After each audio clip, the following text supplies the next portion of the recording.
Sa latest vlog ni Tita PB Love ay tinawagan niya sila Irene at Marjorie. Tinanong sila ni Tita PB Love na kung nakabili ba sila ng bigas at iba pang pangangailangan para sa nag-aantay nilang pamilya. Sumagot naman si Irene at Marjorie na bumili sila ng tig-iisang bigas, tig-2 boiler at tinapay para sa mga bata. Sinabihan sila ni Tita PB Love na magpapadala siya ng pera kay Kuya Tutoy para magamit nila Irene at Marjorie. Hindi napigilan ni Irene ang sarili at ibinahagi niya kay Tita PB Love ang malungkot na pangyayari pagdating niya sa kanila. Sinabi ni Irene kay Tita PB Love na kinuha ng tatay ang isa niyang anak na si Negi.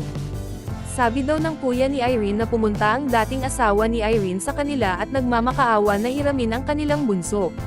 Pumayag naman ang kuya ni Irene dahil nangako ang ama ng bata na ibabalik lang sa Sabado pero pagdating ng Sabado ay hindi na makontak ang ibinigay na number nito.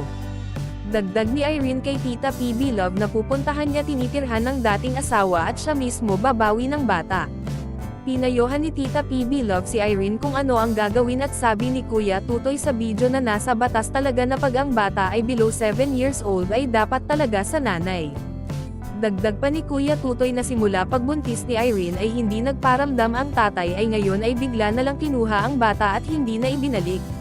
Sabi ni Irene kay Tita PB Love na sobrang excited niya na makauwi sa Davao pero pagdating niya ang nag-iyakan na lang sila ng isa niyang kapatid ng kanyang mama at kanyang kuya. Tinanong ni Tita PB Love si Irene kung may asawa na ba ang lalaki. Sumagot si Irene na wala at pangalawang beses nang pinuntahan ng kuya at hipag niya para bawiin ang bata. Sa unang punta ay inabutan at nakita nila ang bata pero ayaw talaga ibigay, naiyak na lang ang hipag ni Irene kasi ang bata ay hawak ng hawak sa kanyang mukha. Nagkasagutan ang dalawang panig sa unang punta at pangalawa ay hindi nila nakita ang bata. Ang nandun lang ay yung tatay na kumuha kaya galit na galit ang kuya ni Irene. Pinayohan ni Tita PB Love kay Irene na humingi ng tulong ng pulis. At sabi ni Irene kay Tita PB Love na ganun din ang desisyon nilang pamilya lalo na ang kuya niya para mabawi talaga ang bata. Dagdag ni Tita PB Love kailangan talaga nila makuha ang bata dahil maliit pa ito at kung ano pa ang mangyari nito sa poder ng tatay. Kinausap at kinumusta din ni Tita PB Love si Marjorie. Sumagot naman si Marjorie na okay lang at masaya siya dahil nakauwi na po siya sa kanila.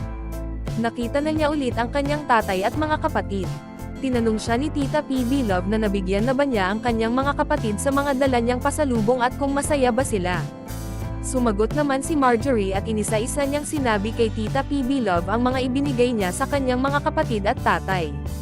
Sinabi ni Tita PB Love kay Marjorie na i-enjoy, sulitin ang pag-uwi at mag-ingat palagi. At para sa more summary video ng Pugong Biyahero huwag kalimotang mag-like and subscribe.